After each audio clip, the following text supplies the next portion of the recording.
rock stars. Welcome to Christmas in Bangkok, day number 5. Thank you so much for stopping in and saying hi. I'm still here.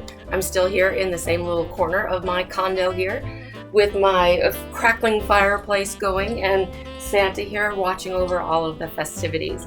I have to tell you, I just started this a second ago, and this is like a 6-hour loop of a fireplace.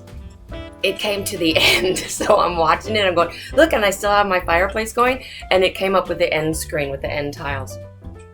Can you believe that? I was like, whoa, wait a minute, it's the end, it's over. So I still have on my Christmas hat, my former Halloween hat that I made into a Christmas hat. And you put a Christmas hat, Santa hat, on anything and it becomes Christmas decoration. So here I am, Christmas decoration. And yes, Thris, I'm pretty sure this is a hat and not a bag. You cracked me up. Anyway, you are so cute. If you haven't seen that, go see Thris's Thrismas. Oh my gosh, cutest thing, cutest thing. Anyway, so I am here to show you my Advent. Oh, look, I put up a new Christmas tree. I made this one last night. And one of these days, that'll be my gift to you, is to show you how to make it.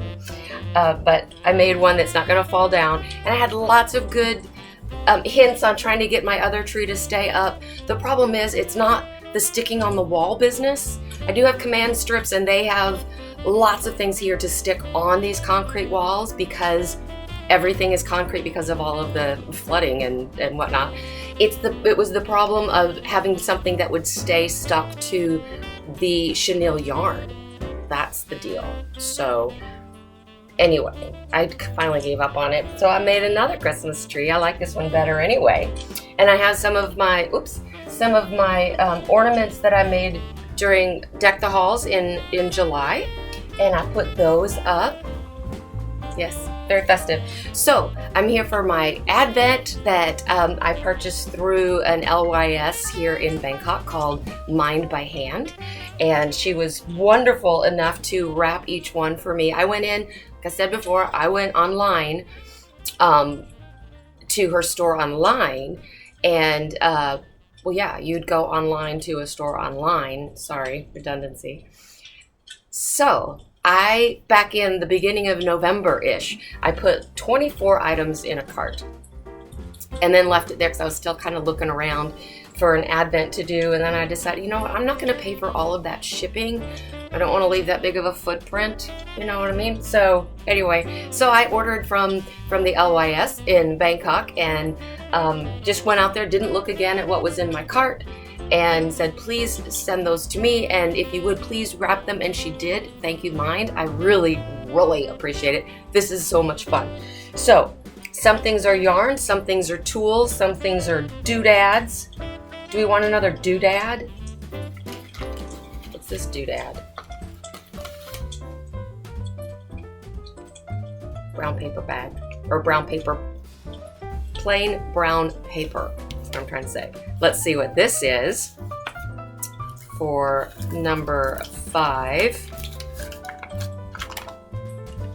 Oh, that's fun. I completely forgot about this. These are little, what did she do? Oh, these are little barrette clips. These are barrette clips. I may have gotten 2 bags of these. I don't know why. Maybe for granddaughter things. I don't know, but they're awfully big for the granddaughter hair. Anyway, and for my hair. Take this off. I don't know if I could put things. Maybe up here. Anyway, so because I was going to do some more little tiny things, so that'll be fun. Yay!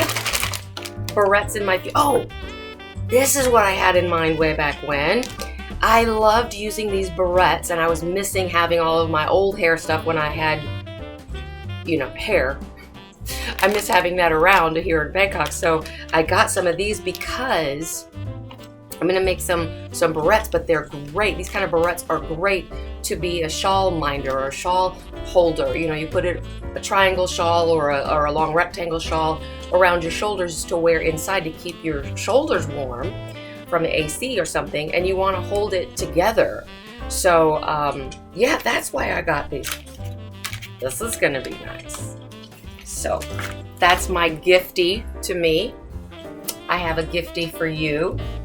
Do you know what it is? Do you know what it is? Did you see my community post? Let's see if I can get him. It's being bad. It's being very bad. Oh yeah, it's gonna be my thumbnail. So you probably already saw him. There he is. There's a Grinch out of my mystery yarn that I opened up on day 1. Advent day 1. There he is. So it was, I weighed the yarn. Oh, I forgot to, hold on a second.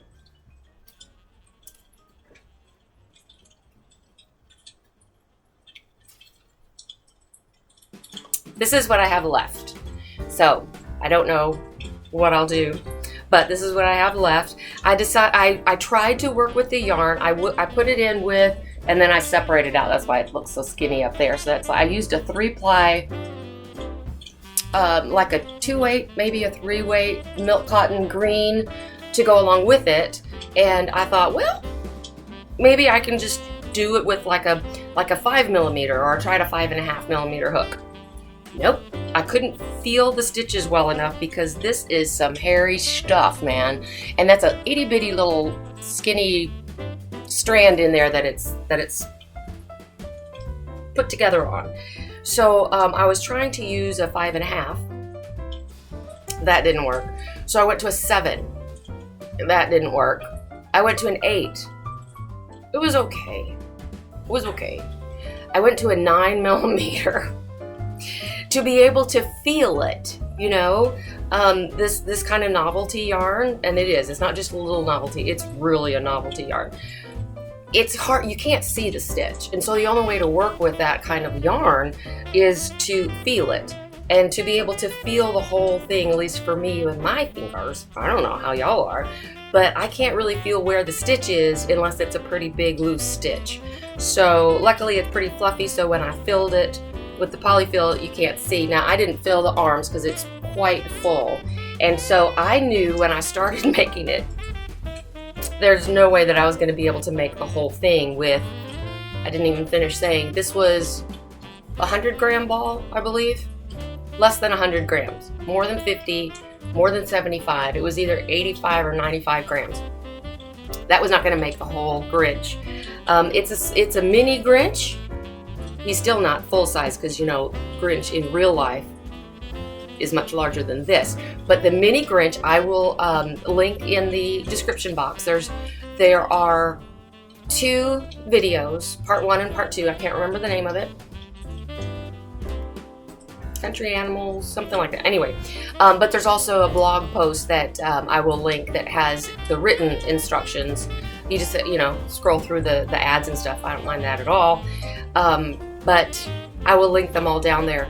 I love this pattern, but it's only supposed to be, the Grinch is supposed to be like this big, like smaller than the head that I have.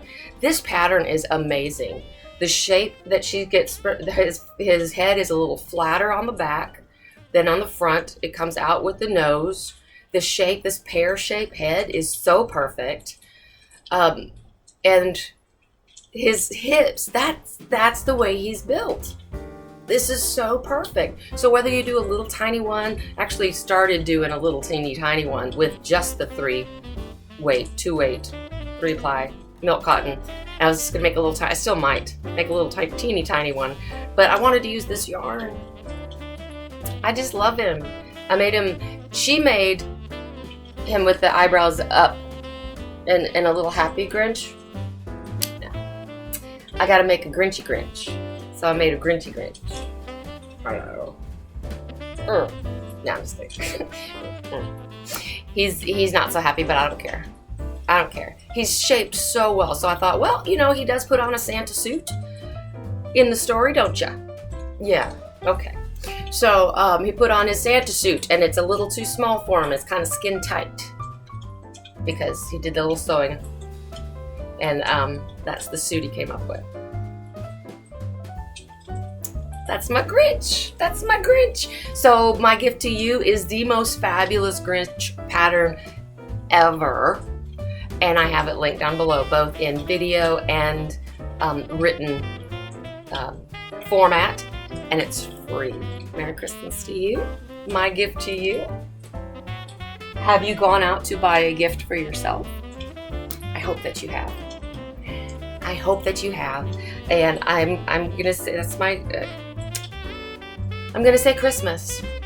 I hope I don't offend anyone. I am happy that you celebrate whatever it is that you celebrate, because we need a time to celebrate, to have a joyous time of year, whatever it may be for.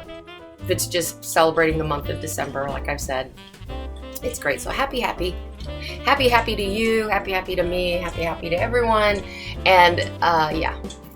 Oh, and I wanted to mention Mama G. She made a comment on one of my videos, one of my Advent videos that I don't think I've replied yet. I'm sorry, I will. I'll get to it. That give up all hope, lose all hope, and you'll be happier. It does sound like what I was saying. But no, what I'm saying is expect less, explore more. I'm not saying that we should expect to get less in life. I'm saying don't pin up your expectations to specifics. Expect to be happy. Expect to be joyous and free. Life can be grand. Look for it. Look for it in different places. Have lower expectations, yes, as far as specific things. High expectations for joy and happiness and love, and find it in places that you wouldn't expect. That's what I'm trying to say. And this is a time when we have a lot of high expectations for ourselves and for other people. And this is a time of disappointment for a lot of people. I think that's why for some people this is a lot of people, it's a stressful time. For some people it's kind of a blue time. Because we keep getting disappointed, or we were disappointed in the past, and so it just doesn't have great memories for us. It's a brand new day. It's a brand new day. Leave your expectations at the door and go out and explore. Yeah, like that. Leave your expectations at the door and go out and explore and find that joy, find that happiness, grab onto it, squeeze it tight. Yeah, that's what I'm trying to say. Merry Christmas to you all, and to all a good night. I love you. I love you. Bye.